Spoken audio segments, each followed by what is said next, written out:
that nothing is exactly what they need, because once they get that whole bullshit story out, they get to nothing, then they create a life they love.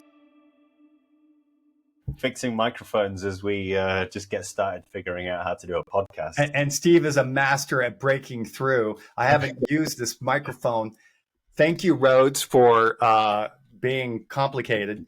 And he brought me through and broke me through my belief, like he did my last time, about how I can have my life work in a functional way. And he did the exact same thing the last time around value. It took an hour and a half the last time. This one was only about 5 minutes working with a microphone. Yeah. So blessings to you for making me more functional. That's the thing. Some shifts can happen in 5 minutes. Some shifts can take an hour and a half. Some can take months. We just don't know. It's the same with setting up a podcast, technical issues, things like that. If you haven't done it before and you're figuring it out as you go along, there may be things along the way that we need to work out. And with you, there's like the magic of, hey, I haven't used this mic for so long. And every time I plug it in, there's like 7 different things that come up. But now, good to go. Thank you. Yeah, you've just made me a better podcaster in life from now on, as you did.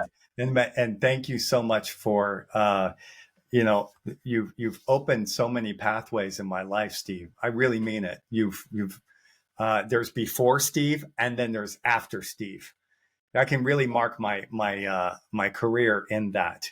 And both the times that we met at Mind Valley, which ultimately led for me to be on stage. I went back to Mind Valley and spoke and decided to organize 110 people by the shape of their hands. And so when you walk into the room, you have all the air tribe and the down to earth tribe and the fire. So I phenotyped everybody. I just got more and more courageous as I go along to see what I can do with the pattern that I happen to see in everyone's hands and make it into a workshop. It was really cool. And I'm going to be doing the same thing for New Year's for a company.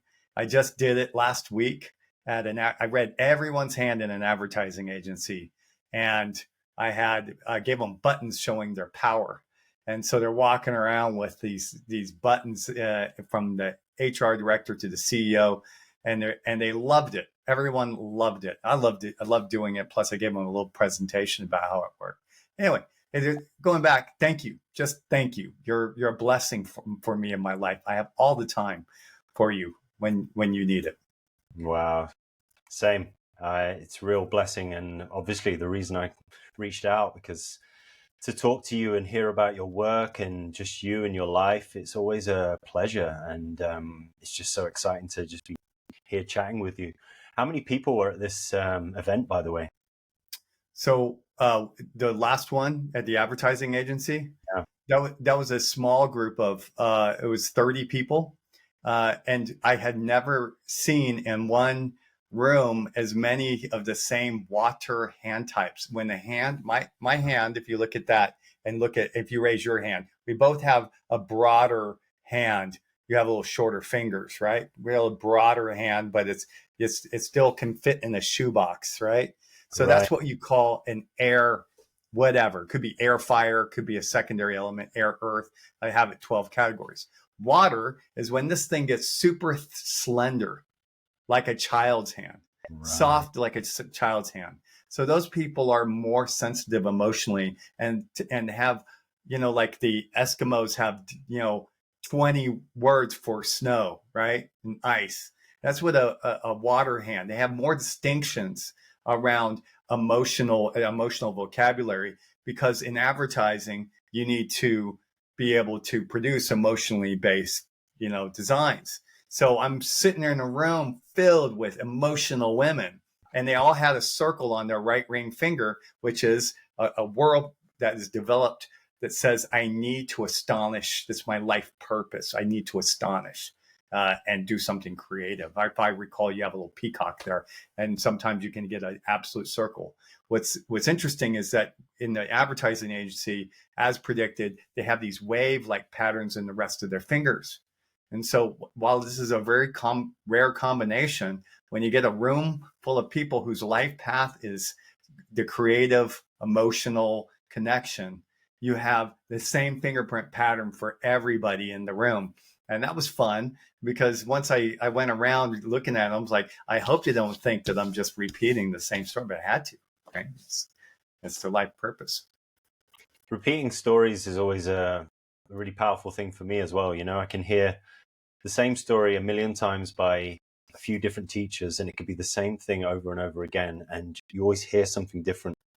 So sometimes people have a little bit of a fear of, even me, like speaking, for example, there'd be a fear of repeating myself too much or saying the same thing over and over again. Yeah, it's something I really appreciate.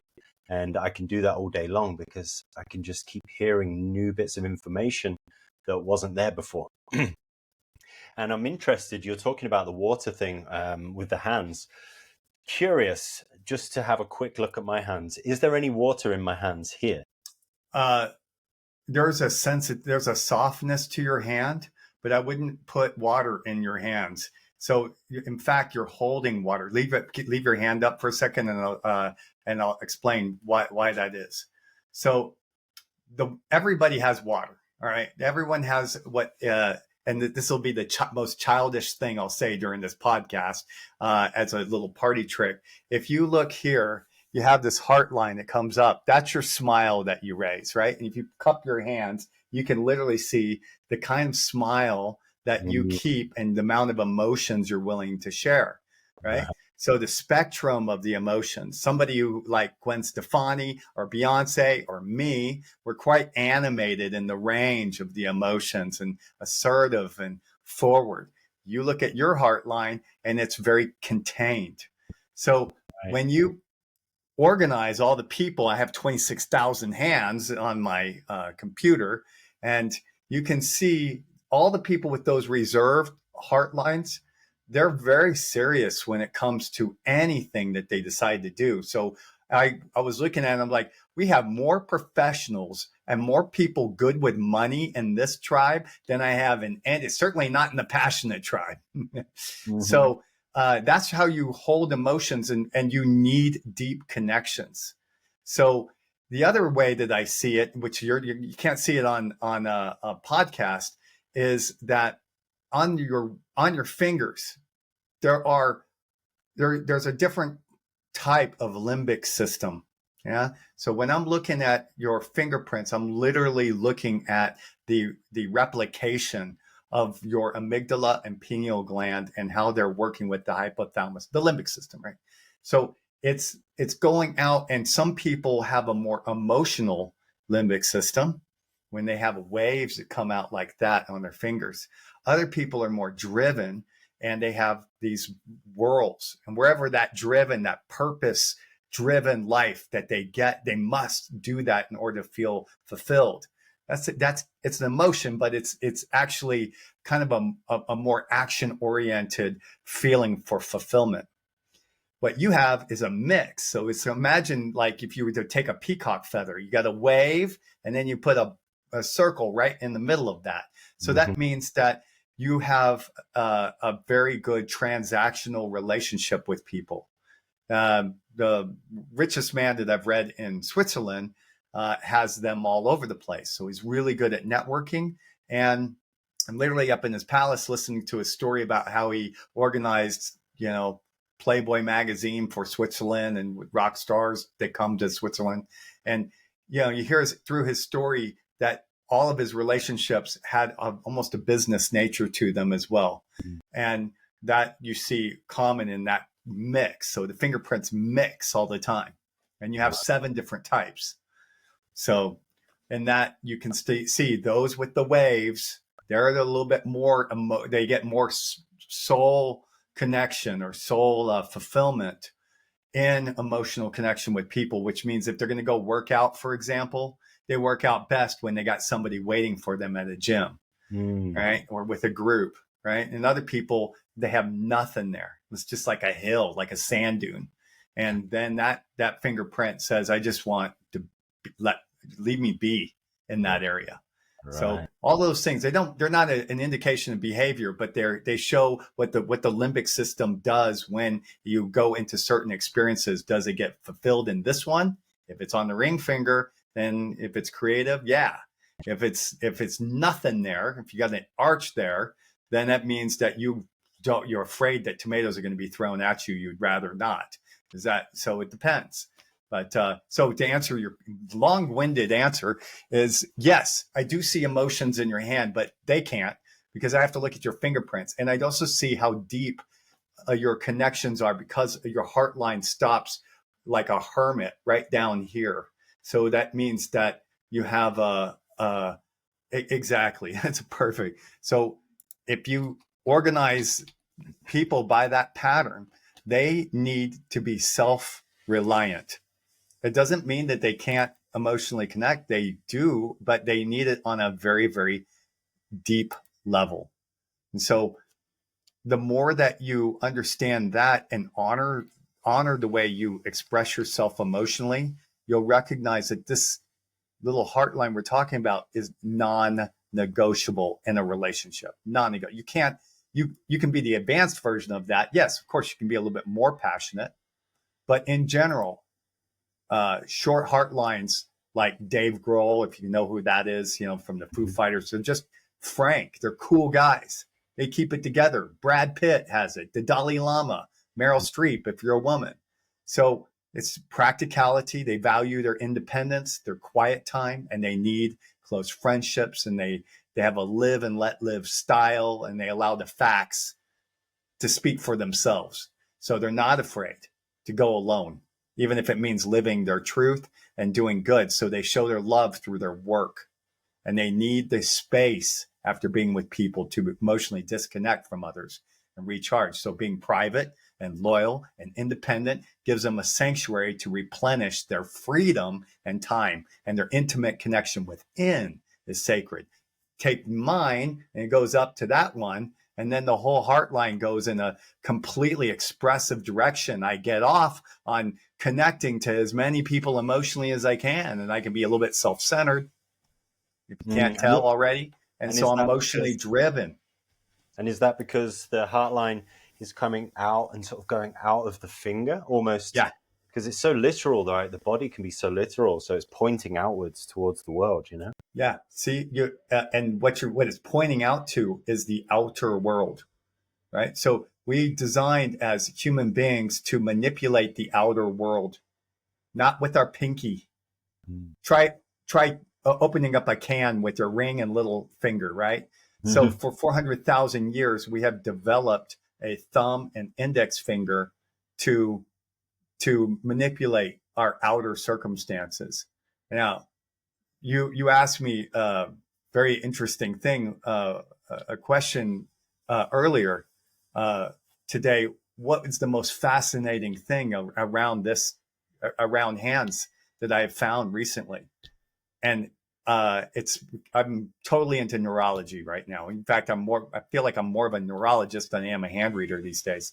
So the most fascinating thing is, thanks to ChatGPT and the access to the medical libraries, is that you have 3 nerves that come right through your hand, and they are the ones that regulate your belief system. Wow. And they are directly connected. It's an electric system, right? So when you have thoughts to manipulate or drive anything, it's a thought and it's already racing there. That's why you talk with your hands. You're using different parts of your brain in order to express the vocabulary of emotions. So in the thumb, that there you have one nerve that says, I got to manipulate and put everything out in the outer world. Then you have another nerve that comes up, the medial nerve, and it comes right up here and it says, I need to have precision, I need to have structure, and it needs to look good. It needs to look a certain way anyway, whether it's good or not. But it needs to look a certain way. So that channel comes up here. And finally, when you have that pinky promise, that trust, it goes here, and you have an ulnar nerve. Anyway, probably more science than you want to know. But what's interesting is that those 3 nerves connect to both hemispheres, right? This one on this one, and this one on this one. Right. So when I'm reading the left hand, I'm reading the circuitry of your limbic brain on the right side. And the same thing on the right hand, I'm reading all the circuitry there. So to to go back to the most fascinating thing I've heard or read about and researching right now is the fact that Chat GPT, I asked, okay, if that's so, and those medial nerves are representative of the limbic brain, and it wants everything in a literal way when it's in the right hand because it's connected to the left brain of language, and it wants everything in a fuzzy way and an energetic, holistic way when it's connecting to the right brain, left hand. You with me so far? Am I going over too much? Yeah. If there's a map there, tell me what the map is. And it then wrote my book. Right. It wrote every theory about what every fingerprint does. And it blew my eyes, just sitting there going, okay, whoa. Okay, so that means that everything that is related to your nervous system biologically is related to your fingerprints. And now I can link every system in the world scientifically. If it has a case study like what I was working with before this podcast with a guy who's working with that your eyes get fuzzy and they get strained because of mental strain. And that mental strain is what the limbic brain is under a conflict with all these sabotaging patterns. You know, Shirzad Shamin did a lot of work on that, saying that you go into, in stress and survival, you go into controlling patterns or the low route according to trauma. If you've read The Body Keeps the Score. So these different ways in which trauma is held goes into different routes in your brain because of the type of trauma that you're going through. So maybe you have a hyper-rational or controlling, whatever. So those stress responses are what I'm reading in your fingerprints. And I can see exactly what is causing you to stress out the most. And that was developed already as a weak Achilles heel for you at 7 weeks when your limbic brain was being developed. It said, I'm ready for this, but I can't handle that. And that's trauma. And it was handed down by your grandparents. Wow. 7 weeks, you say? 7 weeks. Now we're talking about hands, and how many of us in the world know how much of an impact hands have and the connection with the brain and what's going on here. And so can you talk even more about the brain and how that happens in utero, perhaps? Yeah. So what happens is that your hand, when I'm looking at a hand, it's like looking at an oak tree. Right. So you got these little rings, slice them open. You can see in the interior, it was a young sapling and then it grew out. And then there was that fire of 1995 or whatever. And it goes all the way out. So that's what I'm seeing exactly like that. It doesn't go in rings, but I see it in development stages. Palmas got a hold of that. I'm not a palm reader, but Palmas got a hold of that. And it would say, oh, yeah, you've got you had a trauma here or you had a breakdown. They have the divorce line. There's a line that comes right over here. And they measure, oh, okay, that was at 35. And then they generally get that right. And because you have a way to store what you believe your future is, your beliefs, right? And that goes into dorsolateral prefrontal cortex. Okay.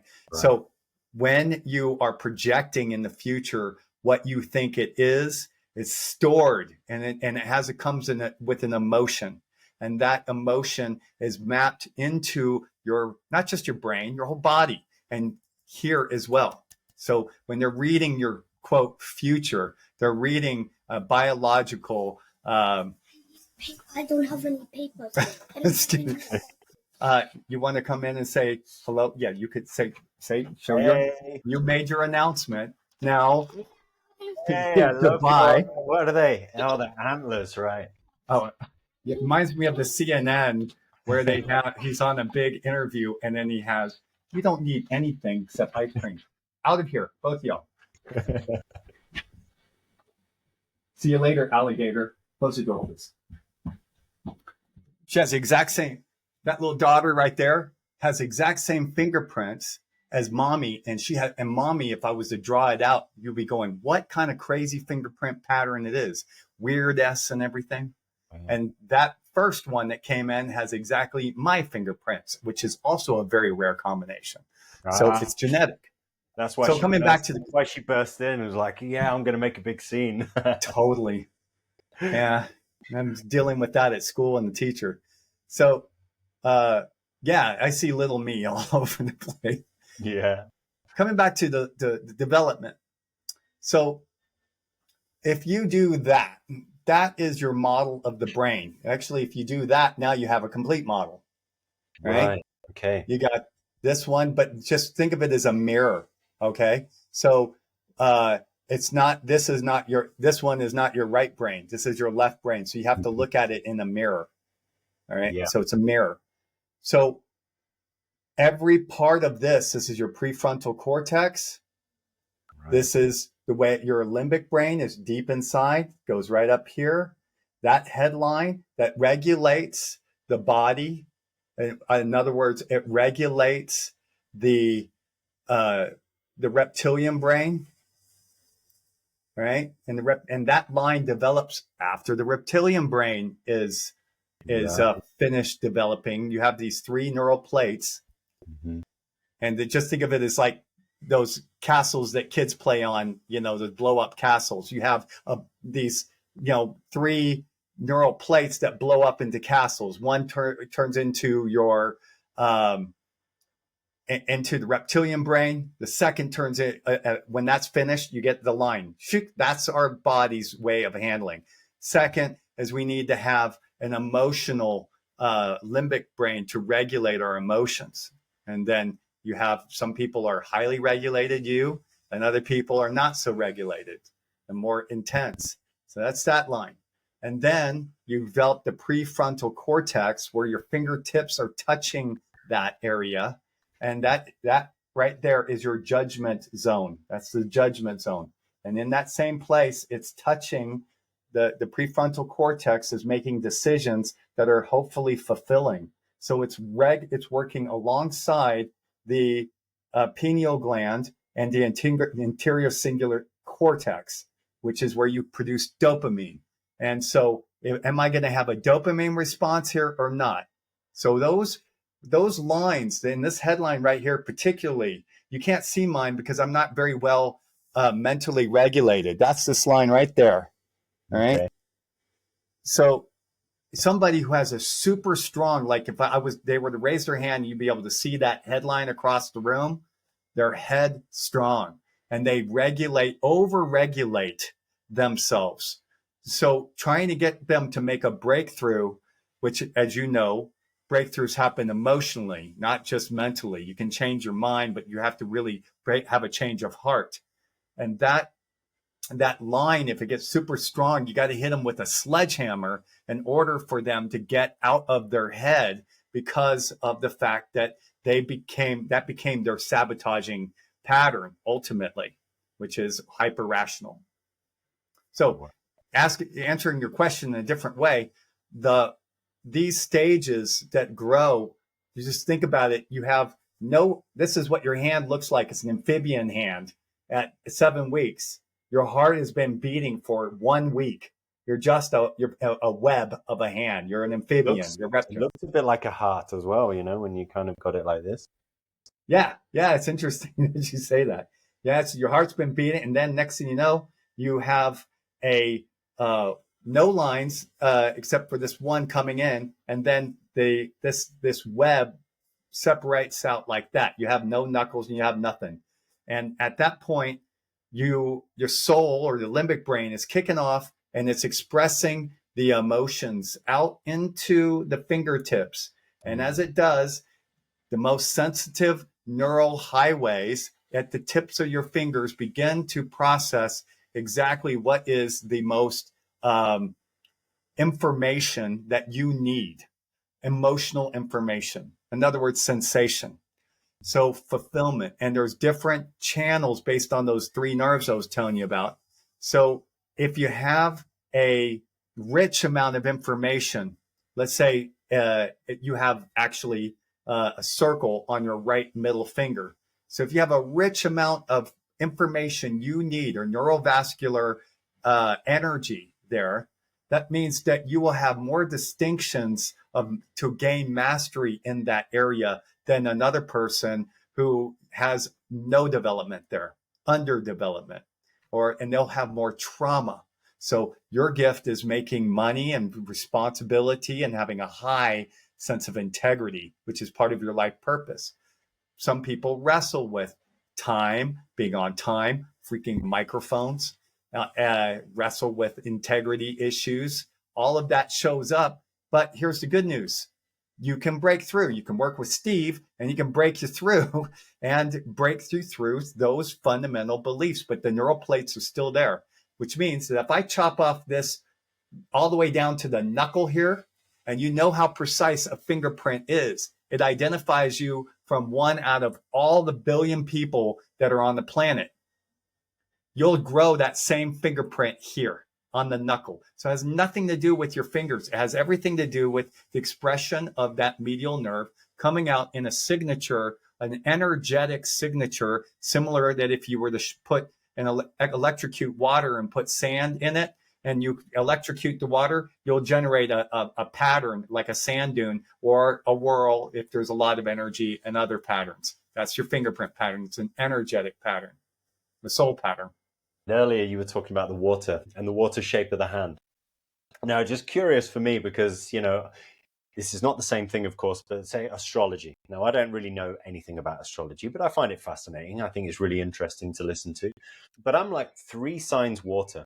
In fact, most of my charts in water, on the astrology side of things. And yet you said my hand's not really in water.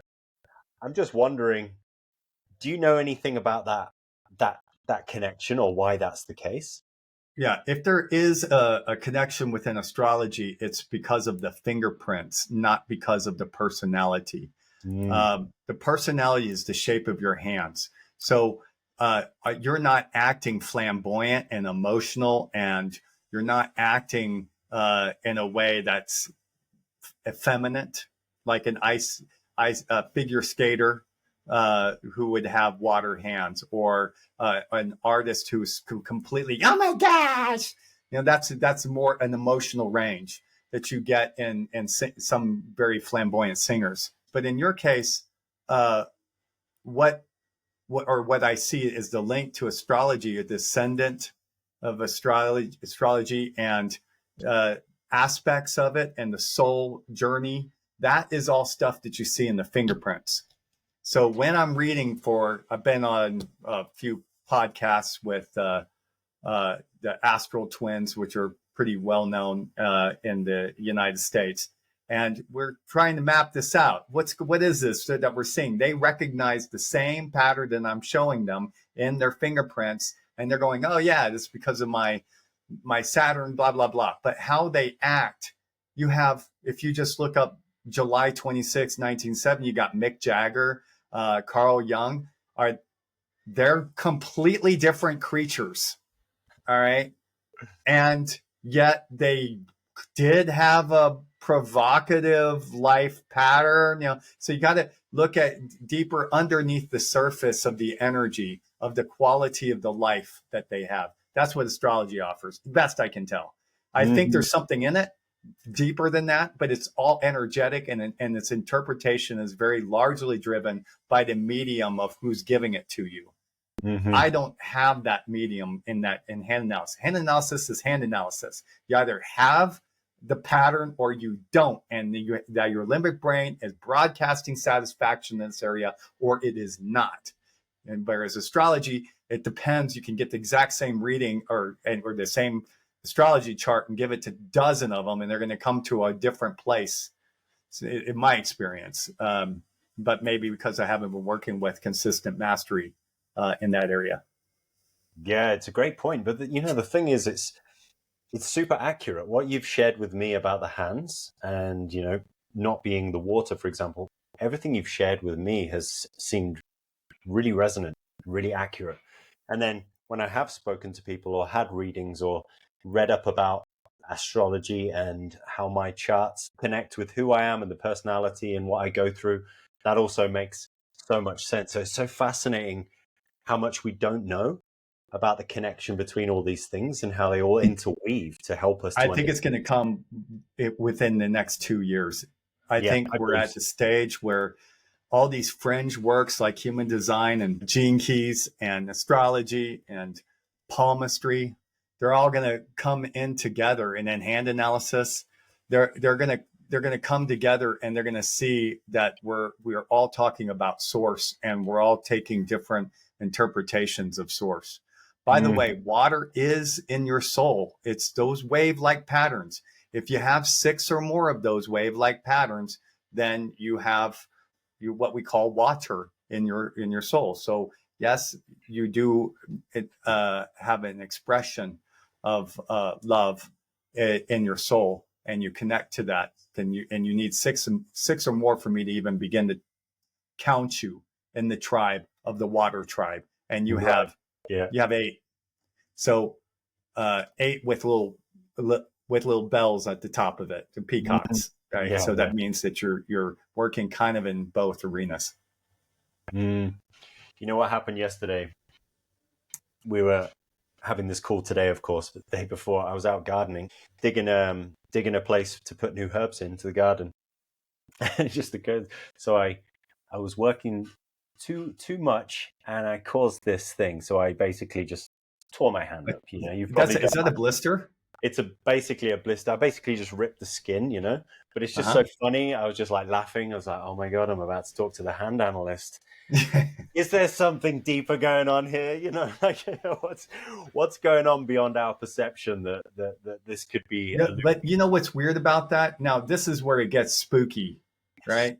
And I don't like talking about this. I'm really uncomfortable about admitting that this is happening, but because I don't have a good explanation, because I'm more into neurology. But what happens when somebody cuts off their index finger around the same time they lose their job? When somebody has a marker right here where they gets all strained and they get a eczema here, but the other fingers are fine, they're wrestling with an incredible amount of worry about their job, and they're probably going to lose it as well. So, you know, a demotion of a position happens in the index finger, and you get money issues always on the right middle finger, nowhere else. You get trust issues, and this thing gets all crooked and weird. That is explainable because of the contraction in your nervous system in the area of this ulnar nerve around trust. But why is it that when you damage that hand because you freaking we're playing tennis, and in your little finger, that is completely like wrecked because of whatever you did, and at the same time you find out that your girlfriend's cheating on you? That I get that story all the time, and I think that's bugs me. I don't know what is going on there, and the institute even acknowledged that, you know, because I'm going through with 10 years with the Institute of Hand Analysis, and they're telling me this happens, and I go, that's bullshit. There's no way that can be, that it makes no sense, right? There's no linkage neurologically to that or energetically that I see. It was a tennis racket problem, but there it is, and I see it all the time.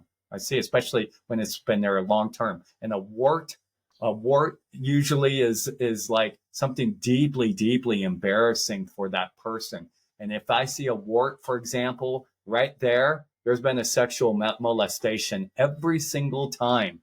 Wow. Every single time. Wow. So that's weird. That's weird to happen. I love jumping into spaces like that where you just don't know. And just to be playful with the conversation of just asking and figuring out based on experience as well, not necessarily knowing the answer or needing to find the answer, but just actually just playing with it. I mean, they're my favorite conversations. This is what inspired me. Exactly. It's like I remember talking to a friend of mine, you know, several years ago, and we would always have these deep conversations where each of us would have these epiphanies and aha moments, and you feel like, where did that information come from? How did it come out so eloquently? And I was trying to reverse engineer what these conversations were all about, and came to the conclusion it's just pure presence. We were present with each other. And that's why I loved having these conversations, because we both learn. You help me, you teach me something just by being present with me, and vice versa. And I think that's what's really inspired me to have conversations like this. I don't care about the answers, but I just love playing like a child in this space of like, I don't care for the answer. Let's go. What else? Like, That's what it. else can we just That's like it. think about, you know? It's funny Well, because with I've had experiences with burning, and I'm always reflecting and thinking about like, how did this mhm. happen? But similar to that, I did recognize I didn't get it like bang on, but I did notice every time I burnt myself, whether it was on the stove or something like that, it was always related to there was some irritation or anger, and maybe it was something about I'd been burnt. So that when people say I've been burnt, it's like someone said something to you that's kind of made you small and like just shamed you or something like this. And maybe I was so irritated, I wasn't fully in my focus. That's why I burnt myself, because I wasn't being present, because I was angry or whatever it was.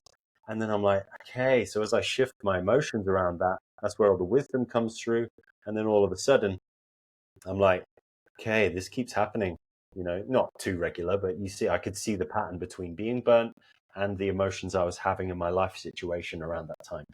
I don't understand it, but it's so fascinating. It's yeah. And if it was on your index finger, for example, for sure, look to see if you have a power struggle, because this is the area of power and Right. directing, right? You direct, you don't direct there or there, Mhm. you direct there. So there's an energy of spirit that's moving through that. You can see it in the mudras and all that. And also, my experience, and I coach people who go through the hand analysis, go through a process called the shift and later a hero's journey, and they come up with a vision of what they want to do in their life. In that vision, I say, that's all. You have a great idea of a plan, but give that vision to everyone else. Because when you're in presence, you will come up with a much better collaborative vision because you're using somebody else's presence to help you inform your brain. So what happens is that because we have these mirror neurons, and I think it's something deeper than just within the communication field. I think we're energetically connecting our souls together. And when we do that, we are informing areas that we can't do by ourselves, but we're connecting into those different hemispheres that allow us to get new information and see things in a new way. So when somebody taught me how to do this vision and collaborating with a vision, I was in a landmark education many moons ago, and I was a coach in landmark education, as part of the SCLP self-expression leadership program, they said, come up with a vision that impacts 200 people. And I said, great, I'll just make some music. And, and they said, no, you gotta organize something with 200 people. And I was like, well, I'll do a release party. No, you need to enroll them personally. So, they said, and first thing you do is you need to get a leader, and that leader you need to work with that leader. And I'm like, man. But what happened was I said, all right, so I'll just do a release party. It'll be at a funky place like a theater. But what presence did for me and being present with him is that we began to share the vision, and that people were getting on board with the possibility. That's all we had. We didn't know anything, but the possibility we wanted was love and joy. That's all we had. That was the future that we knew. Love and joy. That's what we wanted to be in that inquiry. And that inquiry of love and joy brought us to ultimately meet a man who had boats, and then it turned into a marina. And then we decided to launch the boats, and then we tied everybody up in a canyon with different DJs and I performed live with 13 other artists on different boats, all tied up with lasers. I can't do that. There's nothing in here to do that in myself. But that's what happens when you bring presence with a bunch of people who have, as long as you keep with the value that you want, which is joy in that case. Making me take a breath.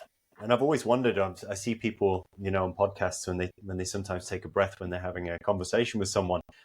I'm wondering if it's the same for everyone. But for me, I think I've just connected with, just tapped on again. I mean, we just spoke about this very topic, and now you've just sort of given me this explosive aha moment. It's like I'm taking this breath as if I'm breathing in this information and being like, wow, you've just helped me switch and unlock something there, you know? it's so beautiful because it's so connected with collaboration, which we need so much more of these days. Yeah. And there's so much more of an invitation to do that, even with like AI, for example. I mean, I love AI for the fact that it's, some people are worried about it, but on the same hand, it's like, because it takes away some menial things from us, it's actually forcing our creativity.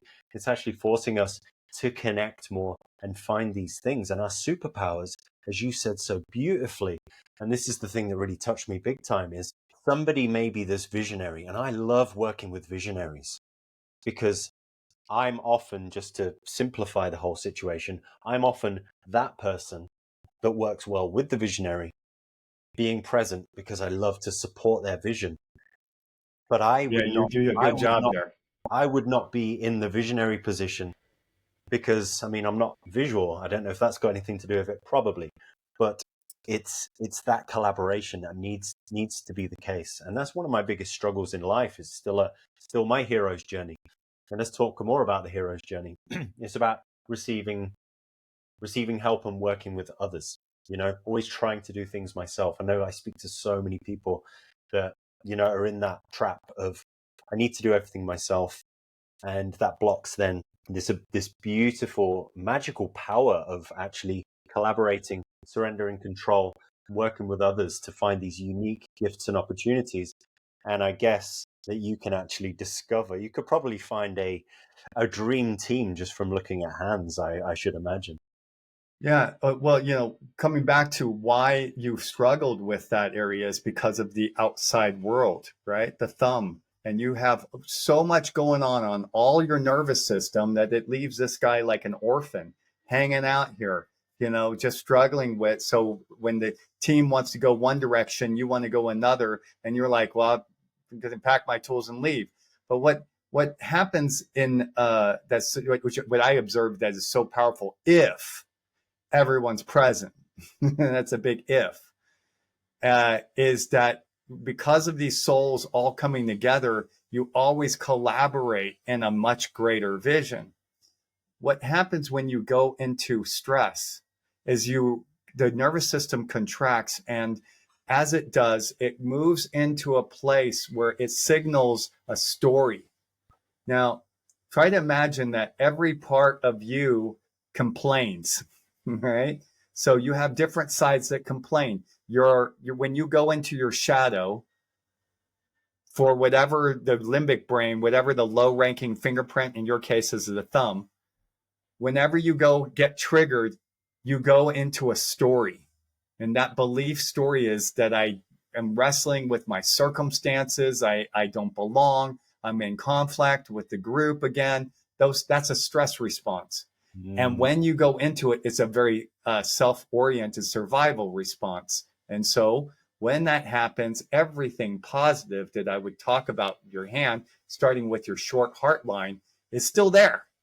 It's just going to complain because it's not getting its needs met. So we'll have short heart line will complain, I need my space, right? And it'll try to move you out of that. A big strong thumb will go, well, I need control.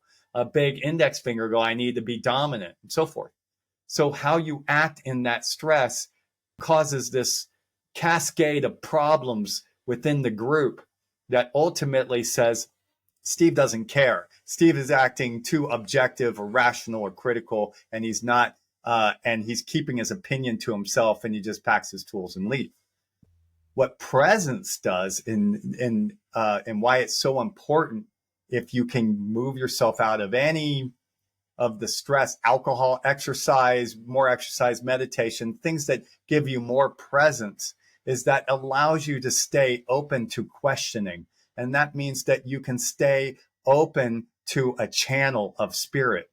And when you go into the contraction, you don't see anything. You just telling a story, and it's and you know how the day is going to go because you're using the dorsolateral prefrontal cortex along with the amygdala that says this is going to be one of those 3 cup of coffee days, and you go into that. So I think this is really, really important to be able to help people find their, or at least value the presence of collaboration. And you have to be present yourself in order to be it. So I think you can put any team together with any type of fingerprints, but more diversity, the better. All right. So you can have people like you that are incredibly impactful because you have more than 4 or 5 of these little circles, which says that you see the big picture and you have an astonishing understanding of it better than other people that are hyper vigilantly focused on one area. So that gives you the big picture, and that's what true leadership does. But some people only have waves. That's all they are. And all they are is just, we got to have harmony everywhere. And other people like me, we just want to freaking talk and analyze life and understand it. We're wisdom leaders. And other people just want peace, and they're getting the mandate from management, and they just need to plow through that without any feeling at all. Fine. Take everyone. I would love to have all those guys on my team. I would rather have that mixture than a bunch of people with whirls or a bunch of people with waves, because I need to have a collective array of consciousness in order to visibly solve the problems that I have, the creative problems from those perspectives. I've married one, by the way. Behind that glass is a woman with very much your fingerprint pattern. And we don't see eye to eye on so many things about how to raise the kids because of that. But I see she has really made an incredible life because of it. I'd love to talk more. I have a speaking engagement that I'm going to at the moment. So I'd love to be able to continue. Yeah, absolutely. Be in touch. Send me a WhatsApp, and we'll obviously have to edit this video now. Beautiful. We're going to have to do some serious editing. Great. I'll talk to you later then. So we're just going to flow into this. Sure. Yeah. I'm happy to. I can say every time I get around you, the energy opens, right? So there's something really, really special about who you are. And I guess you do that to people, and it's kind of a thing you do, but every time I'm uplifted. If I just look at the last hour and a half, there's so much that has happened that has boosted me. And you did it the last time, and you did it the time before. I know it's you. So you're just really, really good at empowering people. And I think that you're really in your life purpose. That's visible, by the way, by a circle on your left index finger. And you have that, and that shows empowerment.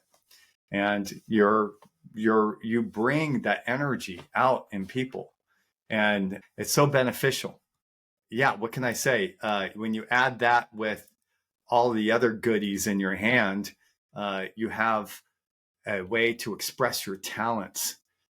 And your talents really come out when you can empower people to actually make money too. I think that would be one of the central. Or I don't want to take it all the way to money. That's a really banal way to express that fingerprint, but integrity.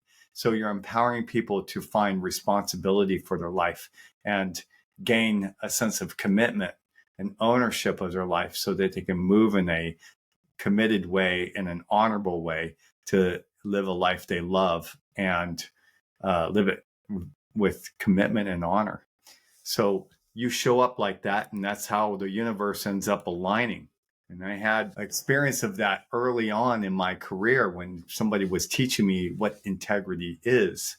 And they were saying that the universe aligns when you have integrity, and it aligns with your words. So they said, if you want to have the universe go your way, clean up your environment, clean up those tiny little details, all those tiny little promises of being impeccable with your word, and then watch what happens. So to give an example of that, there was a room of people, I guess it was about, 200 people. And they were trying to express this idea, a Hawaiian idea of integrity, not right and wrong, a Hawaiian idea of integrity. And they were saying that it's the definition of being complete and whole and in balance, connected to your soul and doing what your soul really, really wants, and honoring that commitment in that. And so that, they said, was a space that you create. you create this. There's no doubt in my mind, you do this to people. And to give you an example of in the room, they said, this is what integrity does not look like. All right. Everyone's on their cell phone, everyone's doing whatever they want. The room has chairs, the staff is completely not listening. They have different agendas. Everyone is unaligned, out of alignment, and everyone's busy, right? And so you've had the experience, I'm sure, of speaking in front of a large group of people, and those people are busy, right? And then eventually it slowly comes down in the side conversations, eventually dissolve, and then you finally win their attention. That you had to work for that integrity. Imagine that in your life, that you have to work for all this disarray and confusion and chaos. And you're trying to say, listen, guys, you need integrity. So what they did is they said, watch how your life works between the sessions without integrity, right? So you talk about things when you're out of integrity. You judge things. You have no power. You assess if things are noisy. There's a low level of complaint and upset somewhere, right? And you're protecting yourself. Now, come back to the break. And I want everyone to be accountable and responsible to every single person, so that when we hit the dot, whatever it is, I think it was at 5 o'clock in the afternoon, when we hit that dot, I want everyone off their cell phone and everything, and to be present and to be in the space of intention, so that you get that which this seminar was about. And so it was like, everyone, come on. And at the end of that, the presence was like, you drop a pin and you could hear it. And she was looking over the audience. She goes, you feel it? Now imagine having this in your life. This presence only happens in integrity. It's a function of integrity. And some people are constantly noisy, constantly going, and they have fingerprints look like it. They have literally composites, yin and yang symbols all over their fingers. I gotta go, right, gotta run. Yeah. What's next? And they totally ADHD all over the place. What I believe, and just try it on, because I've looked at now people who have a circle on their left index finger, like Neil Strauss. I don't know if you know the man. And he wrote the book, The Game, and he's an empowering coach, and he lives a life of passion, experimenting all the time with his modality of what passion is. And then there's people that I just finished reading about this afternoon for a managing director being procured for being a CEO for the biggest insurance company. And he has your fingerprint, responsibility, integrity, value, worth. So this is a space, this energy that you bring to people. You just have to show up. It doesn't mean that you have to use any modality. In fact, I would even say, and I'm ballsy enough to say, that your wisdom, or the way that you're able to transform and how you transform me, was just showing up. All the other things that you're doing is party tricks compared to your soul. And you have an incredible gift to bring empowerment and bring people to a sense of ownership and commitment and honor in their life. The rest of the things that you're doing is fun, and it's a nice way to, navigate that. One thing I was wondering is, you were talking about the waves. Just for anyone watching, where exactly would you look for these waves on the hand if they were to see them? So what happens in the development, if you recall back to the limbic brain and how it mirrors its limbic system into the fingerprints or finger, what happens is at 7 weeks, her soul comes in and it's deciding exactly what neural pathways it wants to feel fulfilled. And it wants to experience some areas more than others. Like the thumb may be chopped liver, but the other areas, it says, I want to feel wealthy in this life. And so it develops through the medial nerve. It goes up here and it expands into this area. And at that time, at 7 weeks, you don't have the structure of your hand. You have a water balloon of your hand. So it's highly receptive to this signal coming in. It's got histamine and growth hormones. And if it really, really likes it, it creates a water balloon. Literally, it comes up and it goes around like that. It's that big, like that, right? Imagine that big on every finger, right? That's a volar pad. It's called a volar pad. You can spend a night on ChatGPT and understand volar pads and what they do. So that volar pad is being stimulated by growth hormone. And if you slice open that volar pad, it's filled with stem cells, which is the foundation of your immune system. When you get sick, you need stem cells to come in and resurrect that system. If you're in a real, like, almost fatal, that will put stem cells into you to boost your immune system so that you can regrow and regenerate. So your longevity is based upon that, right? So what is that? That is the area of where that particular experience, whatever that area is, it means that area is fulfilling for me. Now, when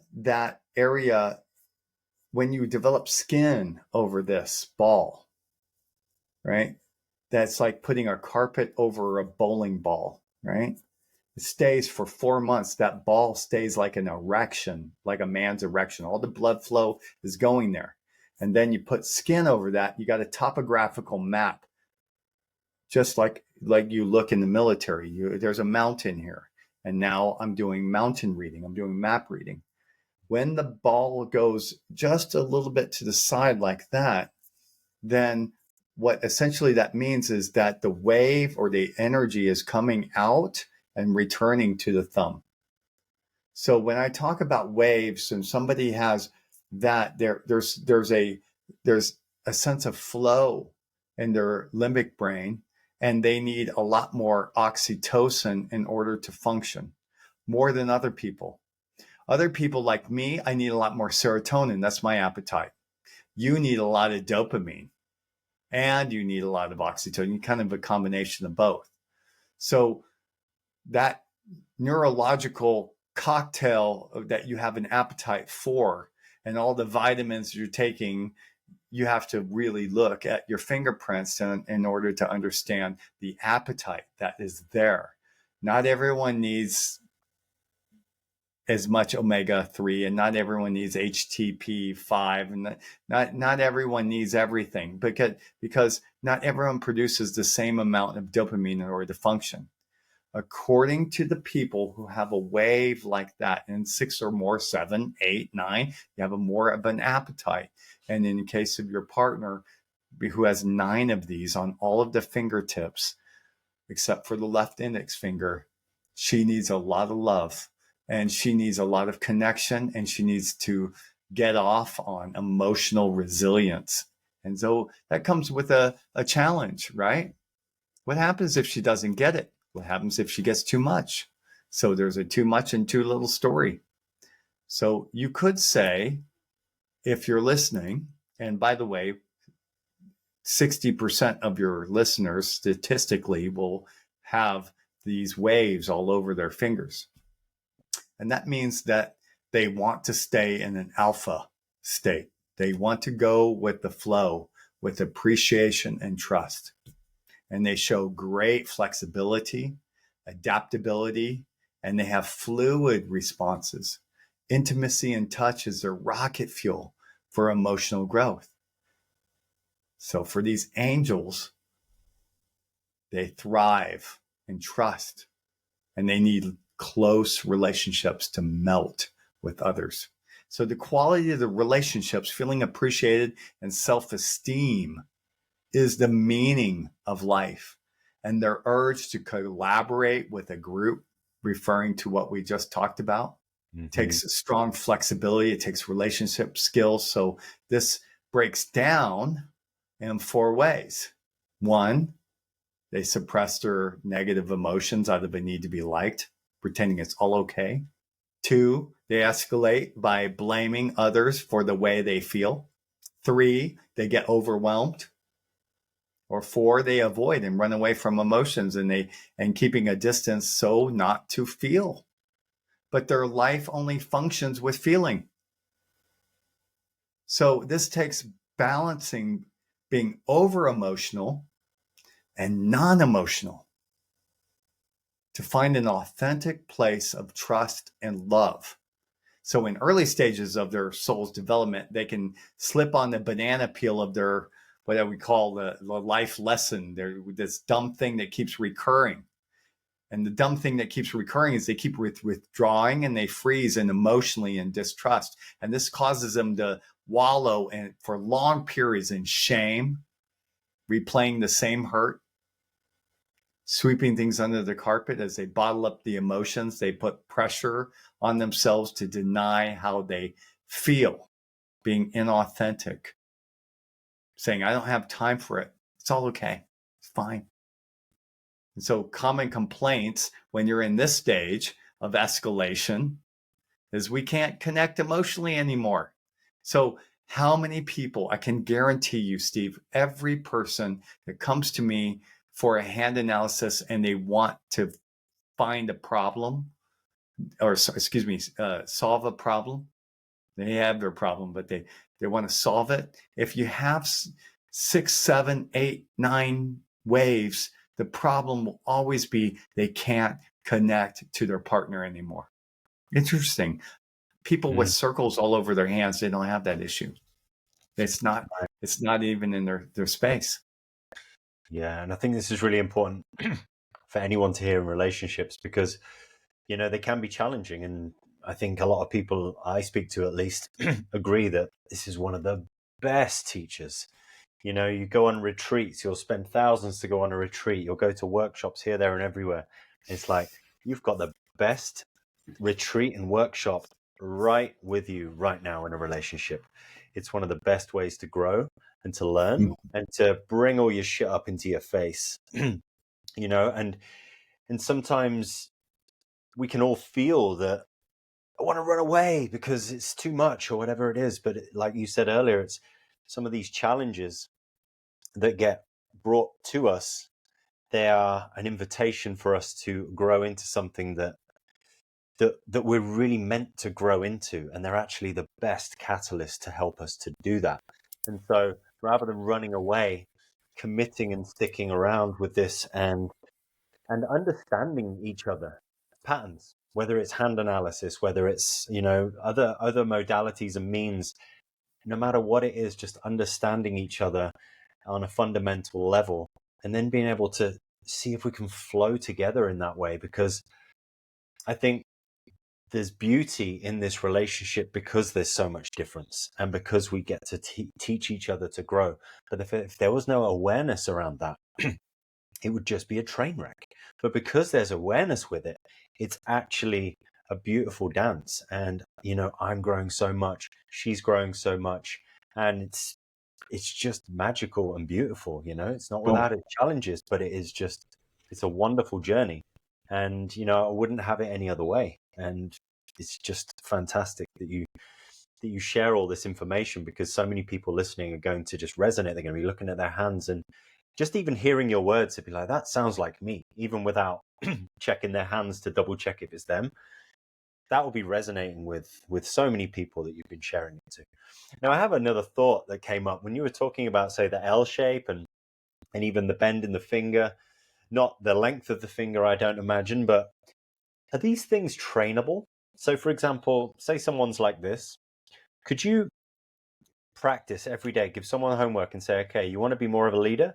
I want you to wake up every day and I want you to hold your hands out like this. I want you to walk around life with these big L shapes to bring yourself. Do you feel that shifts and transforms you from the inside, neurologically speaking? So that goes into the concept of mudras. So if you meditate with that, what you're doing is subduing the will, right? Subduing your consciousness of structure and value, subduing your will. This is your will, subduing your sense of creativity. Put this little guy who likes to come down. You know, it's kind of like a wrestling match. I'm going to subdue you. And when you do that, you know, if you're aware of these systems, what you'll understand during meditation is that you're inviting the consciousness circuitry to subdue this so that the other guys can get fed.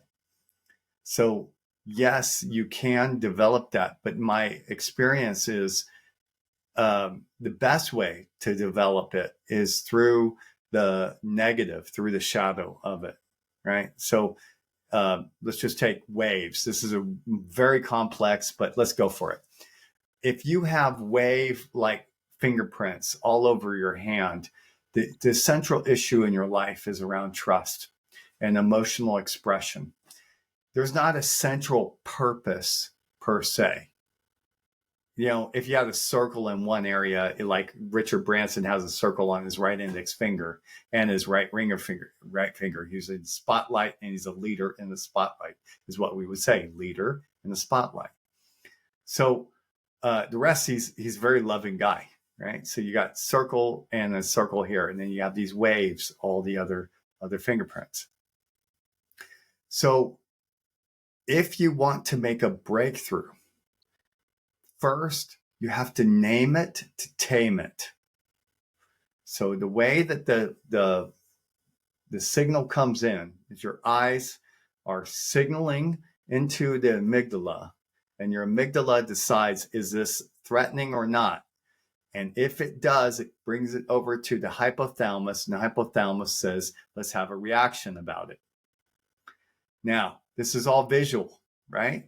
So if you have a charge around seeing your ex-boyfriend, or a charge when you see your old boss on LinkedIn, immediately you're going to have a reaction. And how you act is based on the shape of your hand. And your hand, you may act in a very rational way. Other people may, with a slender hand, may act in a very emotional, dramatic way. Somebody with a real thick hand, they don't react at all. They just act numb and they play dumb. So depending on the hand type is how it shows the behavior of that reaction.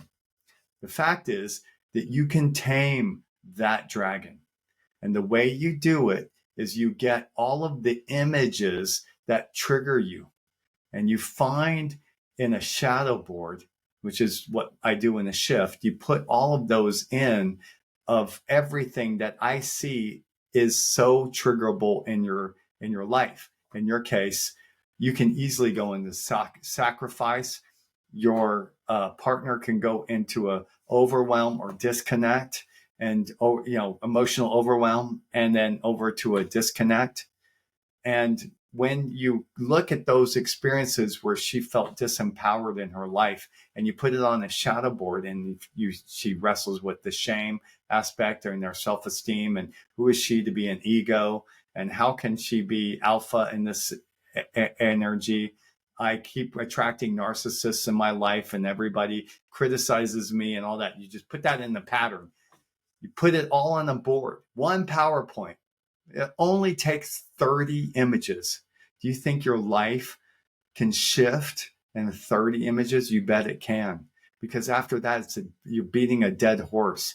You now see your entire life pattern. And that's what I do. I teach people how to shift in their life by putting it into a board, and then they freak out. And then the amygdala goes from DEFCON 5 down to 1, because it's just images. It's nothing unsafe about being in this room with me. They're just images, yet you're having a reaction. Why is that? So eventually your reaction goes into out of the sabotaging pattern into a place of, cool, I got it. So now this area is where the growth mindset is, and everything else is fixed, which means that your divinity and your manifestation and what interests you, your life purpose, can really express itself. Up here, when you're up to here with your kids, asking them to put away their toys for the 30th time, there's no divinity of purpose, right? But when you come down here in that space, that's when you have it. So every fingerprint, including your partner, if I was to say her exalted life is an empowering woman who's bringing people to love. That's it. And that, now you create a vision of that everywhere in your life, with your family on Thanksgiving, with the Christmas. You're still an empowering woman in love. Are you a victim? Are you stuck in, I don't know what I want to do? No, not in that story. So this takes the next level. You can put it on a board and you can stop freaking out about it. That's level 1. But level 2 is, can you not freak out about it in your real life? So you must come up with a vision of what you want and go experience it and go through the valley of the sticks where everything always triggers you and you reclaim your power. In her example, you reclaim her passion, her need, her right to be an ego. And when that happens and you do this over and over, you're hitting that nerve, but rather than going into a contraction, you're going into an expression. And that becomes, after 28 days, habitual. Try it for 3 months, which is what my hero's journey. Stay in a place of confidence. And what happens? The person becomes famous. They become, I've had a person become a millionaire. I've had somebody who ends up from many people from Mind Valley are really attracted to this because they all want to, transform the world. And I had a woman who just went to Las Vegas to accept an award for her, credit card that helps people who have been abducted to get out of it. These are great ideas, right? The things that you might think about in a bus stop, but you don't really have the courage to go into that because you're busy with all your obligations. But these people make that into a square, and they just go and do it. They structure it heavily, and then they move into their new life. And that's what is available for everyone who is struggling with their shadow, is to visualize themselves through it by facing all of their demons and everything that they did, and they put it visually on a board. That releases the charge and gives them power. Such a great tool. I've never thought of it in that specific way before, but it's such an amazing thing to do. I've done a similar process myself, just figuring it out. If I can become whole-brained in this state so that I can be completely balanced and look at this image without any sort of trigger. Initially, there will be a trigger. Then you're right. If you can train yourself into that space of emotional balance when you see these things, then you're less likely to be smashed around in life. And I did this one where I just created this slide deck for myself. Similar way. I mean, I'd done this with, if I was having a call with somebody, sometimes I would just look at the person just to make sure that I can feel really balanced with this person before I have a chat with them. So that sounds very similar to what you were sharing there. And then I was like, okay, what are all the other things that trigger me too? So there were things like, okay, and potential triggers, not that, oh, this is something that scares me, but maybe this could subconsciously trigger something, even if it's small. Danger signs, caution signs, anything that I would see in my day-to-day life that might trigger me. A traffic jam, a queue in a supermarket, for example. All these things. Frustration's a good one for you, by the way. Yeah, right. And so, like, looking at these kinds of pictures and becoming balanced with them actually makes such a huge difference when you go out into life, and it creates so much more space and ease that you can actually function so much better with so much more capacity in your brain going on. So it's an amazing tool. And yeah, you're sharing that with Hero's Journey, whole program, right? How long is that program? 1 or 3 months. So the reason why I advertise 3 months is because epigenetically, which is what the fingerprints are, if you go and Google epigenetics in the hand, that's the fingerprints. And what is epigenetics? Epigenetics is the short-term evolution, positive or negative, right? So your grandfather survived. I'm in Switzerland, right? So I get a lot of Nazis. So your grandfather was a Nazi, fine. And what are you going to do about it? So they have the strict conforming pattern that still is there today, and they are lockstep in the corporation, and they can't live their passion. They're coming to me. They've now had cancer, and they which was yesterday, and they now know, and they're a managing director of one of the largest banks, and they were wondering what they can do for their life, for their relationship. And so in order to break that person through that fear cycle, you have to first do the shadow board and then understand that those images are safe. Once that's done, then you can look at the animated version of that called your life and go into those experiences where it's really, really, you've been avoiding for 20 years, talking to your wife that you've been pretending it's okay, you haven't had sex, but maybe it's not, right? Maybe if you tiptoe around with respectfully, that is not the best situation, that you haven't had sex, and you kind of would like to approach this in a safe way because you don't want her angry. And that's the hero's journey. So the hero's journey, it takes some time to clean out your basement. It takes about a month to do the real work, and then 2 more months in order to clean out the other mice and all the things that are running with your children. And after about 3 months, you pretty much got it. I have people that are now doing it for the 10th month. That's fine. The reason why they're doing it is because their life is going like that. They had a dream. They were a teacher, and now they're going through a major civil suit because they got fired because they published the wrong book. And they went through a huge journey with me. Now they're hiking all over the world, and they're retired, and they managed to organize and rally the financial support for the school district, and now they're there, and they just want to keep going. Right now, they're on one act plays and playing Peter Pan, literally. Wow. So that's what you create, but you have to imagine it first. But you can't imagine and believe it if you're constantly in the most people are at least 50%. Maybe during Christmas, it's 70% with their relatives.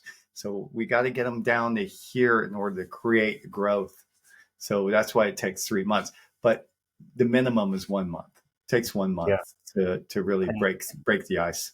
And as you're saying, when people continue on with this work, I mean, this is what I find really powerful about anyone's work, is that way back when, like 10 plus years ago, when I first started doing work with people, it would be like, I found I was in this pattern of helping people out of the weeds. But the magic is really, it doesn't have to be that way. And some people say, well, there's nothing to work on. I feel fine. My life's going great. I'm like, great, let's play. This is the time, So when this awareness opens up and things are already flowing, now you're in a great place to create, because as you said, down here, it's like a grounding feeling. I'm in a good space. Now you can create so much more, and we start to show ourselves how infinite we really are, and that it just keeps on going. But that awareness that you bring people is forever. It's life-changing. It's a game changer, because even if you do a month and get this information, it's there on your mind, and you're always aware of these little things that come up and about, right? So, this work is not a common thing to come across. I mean, when I met you, it was the first time I'd ever heard this, and I loved how you were saying, this is hand analysis. This is not palm reading, because that's a common misunderstanding, right? Or at least what people go straight into this idea of. How did you come into this field, and what was it that actually made you dive deep? What was the passion in? I have, from what you just said, I have at least 7 questions about what you just said. I'm happy to talk about that, but can I ask one question before we go and I answer that? Yeah. Uh, I know you've got some stories on you about transforming people, and I just have a question for you. When you had somebody that was behind the curve in their life, right? They could be behind the curve. Let's just like take something simple like a financial. Like they're constantly chasing for years. They can't get ahead of their finances because there's always that one thing. There's always a bill and always a taxes and all of those things. And they're constantly in this undertow of difficulty. I know you've broken through based on that last story. What was the change that you saw from an example of real life? How did they finally make that shift where they got, as you just said, the awareness? And what was difference between their awareness before and their awareness after? And what did you see in their life afterward? If I may be the interviewer, sorry to ask, but I'm dying from that last statement. I'm very curious. Yeah, well, one of the most common things is when you realize, because we're often looking for how can we fix this thing, and so we're trying to focus in this direction. I want more money, do all these affirmations, create more money, create more money. What often people don't think about is actually this other side of the spectrum where the subconscious actually sees the benefit in the negative side of what's happening, negative for want of a better term. So it's often safety, to just keep it very, very simple. There's a certain safety aspect. If I earn lots of money, then I'm going to have all this responsibility. I don't know what I'm going to do with it. Maybe I'll have more taxes. Maybe more people are going to come to me, and I want unconditional friendships and relationships. I don't want this conditional thing where people come to me only for that. Maybe I'll lose it all. And so the safety part is often the reason why we stay stuck. So we could do affirmations all day long about like, I am wealthy, I'm abundant, and all of this stuff. But as long as there's a fear of, or let's say, actually, it's easier, even if it's uncomfortable, it's actually easier to just stay where I am, even if I'm broke. So this is a very common thing. And I think this is one of the most important aspects to transformation that actually trips most people up. And I think it's one of the most important things to go to on a regular basis with any transformational coach. Don't hear about it spoken about too often, but it's definitely a key aspect for sure. It reminds me, Steve, that of that quote from Marianne Williamson, that our deepest fear is not that we are inadequate. Our deepest fear is that we are powerful beyond measure. What kind of problems would that create? It's our light, not our darkness, that most frightens us. We ask ourselves, who am I to be brilliant, gorgeous, talented, fabulous? Actually, who are you not to be? You are here for a reason. Your playing small does not serve the world. There's nothing enlightened about shrinking so that other people won't feel insecure around you. We are born to make manifest the glory that is within us. It's in everyone. And as we let our light shine, we unconsciously give others the permission to do the same. As we are liberated from our own fear, our presence automatically liberates others. So you just said it perfectly. And what you show people is that, hey, you're getting a payoff being in your comfort zone. And do you really want the problem when you break out of it? And that's exactly what I see. There's a fixed mindset and there's a growth mindset. Do you really want to grow? And there's a whole host of problems. But you're going to have problems anyway. Your brain is addicted to problems. But which problem do you want to wake up to, right? Either way, you're going to have a problem. And so what problem enlightens you? What gets you out of bed? For years, I was in the problem of software robotics, right? And I had security there. But waking up with the problem of how do I survive sometimes it's been the heartbeat of my business stopped as I go in 2 weeks of vacation in Costa Rica. And as an entrepreneur, I'm not making money. I'm enjoying my time with my wife. So in that time frame, there's no money. And then I come back and I got all these bills, the heartbeat stops. But that's a good problem I like to have. I don't want to go back to that old problem. So either way, you're going to have problems. So thank you for sharing that. So you guided them to a understanding of the payoff that they're getting for being in their comfort zone, and then you helped them do what with that? How did you transition them to a mindset where they got a sense of fulfillment, living another life? And how did you see results out of that if it was measurable? When you discover that information, you now are able to give the subconscious a much clearer idea of what direction you want it to take.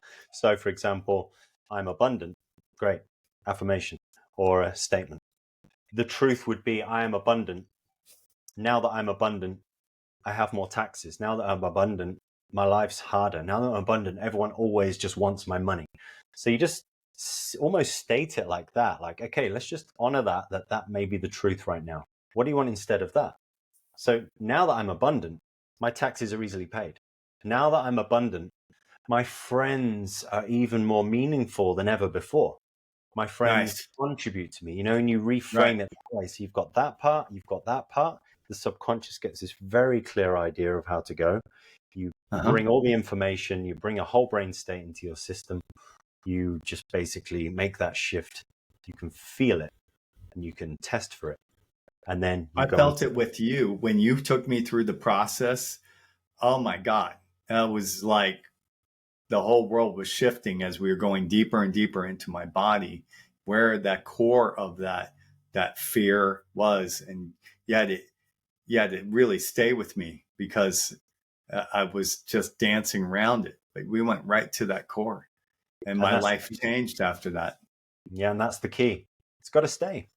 You want to rewire, not hope, because we got to go into the operating system. We got to go into the subconscious and reprogram it. You update your Google Chrome, you update your software, and you've got to do that. With affirmations, they're kind of limited because we're talking to the conscious mind, which is only a small percentage. So if we're repeating all of this stuff over and over, it takes a lot more effort. It can still make a difference as long as you've got that commitment and willing to do so, and just keep on working and keep on being aware, bringing yourself back into presence and awareness. But when you actually go straight there to the operating system, you just click a few buttons and you do it, and it just downloads it because the subconscious mind just programs at millions of bits per second, So it's phenomenal, really, and it's actually millions of bits per second. So the more subconscious you can get, the more deeper the transformation, right? The more you're focused on the root cause of what is the problem. And then I kind of look at it as if you want to look for a yellow Porsche, the moment you start looking for it, then you start seeing it. Absolutely. But when you're in a triggered state, your amygdala is forwarding a story that's so right.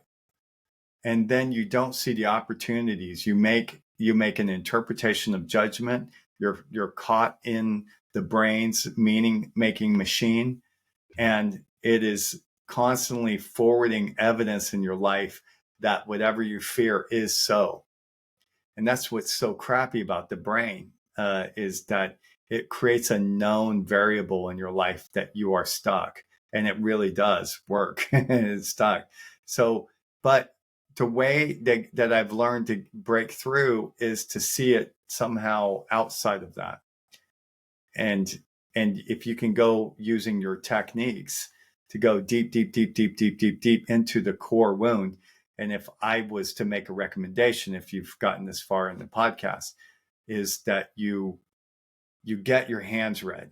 Allow me to read your fingerprints. Allow me to go into the core structure of your beliefs and how your amygdala is functioning and what triggers it. Then work with this guy and allow him to do the work to go circularly down into that core, you can bring the hand analysis to him and allow him to relieve and reprogram that, because that's essential to your survival. And then you won't go into a survival mindset. Here's a simple example so you understand what I mean, right? So there's before Steve and after Steve. Before Steve, I was constantly concerned about the fact that hand analysis in certain domains, like when I speak in front of several thousand people, that's not, they were like, what the hell, a hand reader speaking in front of 3,000 people. And so there's a, when I approach the topic of the valuation of what I can give, I'm tentative. Hey guys, would you like, and I'm acting like a child. Hey, I'm just going to test the waters of whether maybe you could like to, maybe to do a reading. Maybe I can do a reading for you, and then I can work up the change and maybe convince you that hand analysis is good enough. And then maybe you'll like me enough to be alongside Bruce Lipton. All right, there's that. All right. You do the work and you go deep inside your self-worth issues, and you understand that actually that whole thing that you're responding to, you're responding to an interpretation that is not reality. It's your interpretation of the threat you think is there, but it's not real. And so when you do the work that you took me through, authored by a lot of the work that Bruce Lipton has done, when you go down to that epigenetic level, you realize, man, you love to tell a really good story and you really think that people are out to get you. Can you get out of that story? And after that, you realize, my God, I haven't been checking my emails. They responded to me. I didn't check my emails. They responded to me and they asked for more information. They did not reject me. And then you look at it and going, in that email, they were really asking to me if I was open to offer a booth at that event. It was not that interpretation. How many of those do you have going on in your life because you keep in a narrative that you think is so true, and now you have a partner who's trying to put up with you while you think you're so right about it, and they're trying to, get you off of that tree, and they're trying to shake you off, going, get off. You got all the opportunity. So it's a belief system, and you have a remarkable way to break people down into that level. And after about an hour and a half for me, we got to the central core of that. And I found myself rising in prosperity after that. So anyway, thank you. And you described it perfectly by your last example. You give them a taste of this energy of what that life looks like. And then when they put up the next fear of the condition of the if, and but, you then reverse that as well. And I have friends here. And you just move into that universe where that's possible. Just like you move into a universe where you can see a yellow Porsche, you have to shop for it. You have to look for it. So that brings me back to the core way in which I'm able to get people to live this transformative life. It's not that they know it. Certainly they don't know it because they've been in this story. Is that they get them out of that story where they're here. They've freaked out enough to where they're in nothing. And essentially they pay $1,280. That's the cost of the shift for 3 sessions, $1,280 today. And they pay $1,280 for me to get them to nothing. So they're paying $1,280 for nothing, right? But that nothing is exactly what they need, because once they get that whole bullshit story out, they get to nothing, then they create a life they love. And that is independent of that story. You have a way of doing that in short time, in an hour and a half. I do it by putting pictures of their life and freaking out. So, yeah. Amen to that. And anyone watching, go and check your inboxes. You never know what's going to be there. Check your inbox. It's right. You only see the opportunities that you're in the mood for, right? Yeah, when you're in that tunnel vision and the anxiety and the amygdala's going nuts, yeah, you can only see this much. So that's it. Use that shadow board that you shared earlier. Bring down all those walls and those worries and be able to view the world without freaking out and clamming up. And we can see so much more and allow these experiences to take over. Speaking of which, I'd love to ask you just 3 questions. One of which is, what would you really like to experience in life? Oh, that's a wonderful question. So what immediately comes to my mind, I came into this business because I was intrigued by palmistry. I'm a skeptic, right? I'm an engineer and I'm a geek, right? But I was absolutely intrigued by palmistry, that there were some people who read my hand and were able to guess the whole story. When I moved to Europe, my relationship patterns, the fact that I was an engineer, so, those things. So uh, that magic is what I love to experience. And being in the privilege of being a wisdom leader in the spiritual domain gives me exposure to some pretty amazing people that levitate, people that do telekinesis, people that can read your mind, that can tell you that your wife has MS, all of those things that they have no way of understanding.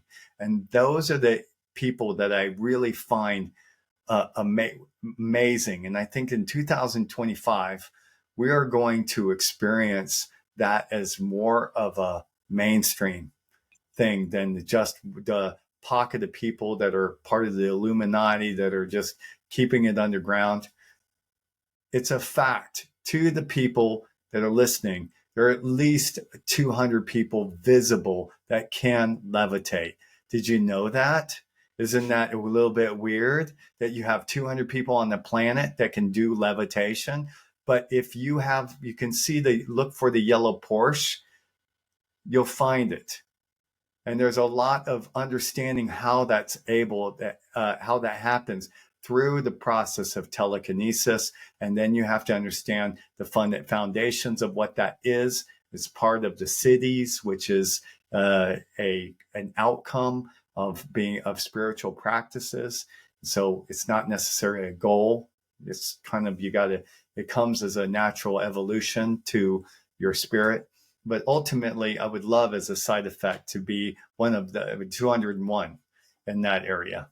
And I have no doubt in my lifetime I'll be one of those people, given that fact that, there's a system. And once I understand there's a system, just like I did with hand analysis, I can crack it and maybe be one of the better ones. But that would be one of the things I would love to experience. Wow, that's that's the most unexpected and perfect answers. I love it. That's so cool. How do you want to grow? Well, I'm a father, and I have 2 little girls, as you witnessed, who boldly interrupted my podcast, knowing you shouldn't open up that door. I have also had the umpteenth conversation about that afterwards. Uh, I want to grow in compassion and empathy. Um, I'm not perfect, so when I come in, I sometimes these 2 delicate girls, and I see Godzilla as I'm telling them, now you have to take your shower now. 1, 2, 3. So I would like to grow. For me, it's not about what I personally want to grow. I think I'm fine. I'd like to grow I'd like to grow these 2 little girls and make sure that they are successful in their life, and they're prepared and they're the best at what they do, and whatever gifts that are emerging and what they love, that I can do the best I can to feed that potential. So that's where my growth is my 2 little girls. I didn't come into this in my fingerprints. There's not a family orientation. I have no circle on my left thumb. There's nothing in me. that wants to be a father. Nothing, right? But I married a woman who insisted on 2 kids. And as I shouted all the way, we got 2 of them, and I'm so glad. So it's an experience that I'm going through. It's painful, my God, to have 2 girls with chicken pox and try to run a hand analysis business when you're also up all night. That's a pain, but you can't but grow through that experience. So being a better father and being able to grow in the security so that they're set up for success and I can be set up for retirement would be my biggest wish. Yeah. Yeah, amazing. How do you want to contribute to the world? Well, if you look at the people, if you write down the people that you're influencing right now, you're probably in several thousand. And how I mean that is that when you impact people like you did with me, and then I bring that influence to my wife because she now has a better lifestyle thanks to you because I've upgraded mine. You can start to see that has an impact on the whole family constellation. At 26,000 people's hands that I've studied, and I've had paid clients over, we're now at 2,000, and I have tons of people that I've done at events. That creates a wavelength and I believe that wave has transformed Switzerland because those people that are coming to me on a daily basis are coming out to their family constellation and they're upgrading it. This is not the same Switzerland that I arrived 20 years ago. And I believe that I'm one of the soldiers to help upgrade the consciousness or an agent for the consciousness to transform, because in any hero's journey, I'm coaching normally 2 groups of 10 people. So I got about 20 people going through, and those people are affecting 200 people on every journey, about 200 people. And you think about those 200 people being impacting in their lives. And I've been doing this since 2017. You're looking at about a society that is being upgraded because they now understand their purpose and they're getting out of their shadow. And then other people are resonating to that energy, and then they're vibrating at a higher rate. So yeah, how I would like to contribute to the world, I found my life purpose. My life purpose is to help people find their life purpose. And when you get it, when you can see it, it only takes me 2 minutes for me to see it. When I can tell you your life purpose and you begin to understand it's a validation that you always knew, and then you step into that consciousness on a daily basis, you're going to find you're prepared for what's going to happen in 2025. And you're going to find yourself in a high vibration of health and well-being. And as I've observed, your youthfulness returns and you actually reverse your aging, which is why I'm going to the biohacking conferences, because I've got a whole caseload of people that look 10 years younger. And I could show you pictures of what they look like. It's unbelievable. They don't look 60 anymore. They're down looking at 45. And it's because I hacked their biology of the stress pattern. And if stress ages you, then if you reverse that stress, then you're going to get younger and your body recovers in short time, in about 3 months. Wow. Now you just brought up the whole biohacking thing. I have so many more questions. We're going to have another conversation. I would love to dive more deep into that. So let's do that if you're up for it. Of course. I want to first acknowledge and appreciate you really genuinely, because when I first met you, you were one of my highlights of that whole event. You were one of my highlights as well. Definitely. I couldn't have done it. I couldn't have made it to where I am without you. Yeah. And it was just beautiful to connect with you and also see, I think I haven't seen anyone be in such willing and passionate service in that way. You're one of the best examples of that I've seen. I think it was so beautiful. You were there in the corridors. You were talking to everyone. You had time for everyone. You were reading people's hands. You were sharing stories. You ran this workshop that I went outside to go and check it out, and it was just blew my mind. And that was really the key point that made me go, definitely getting this guy on stage. This is amazing. And then I saw you afterwards, and everyone surrounded you, and just wanting to read you to read them and ask you questions, and you were just there. Like, there was no sense of, I got to get going. I'm just present. I'm here with you. And I saw that the whole time. And genuinely, I just have so much appreciation. It's a beautiful pleasure and a real honor to talk to you.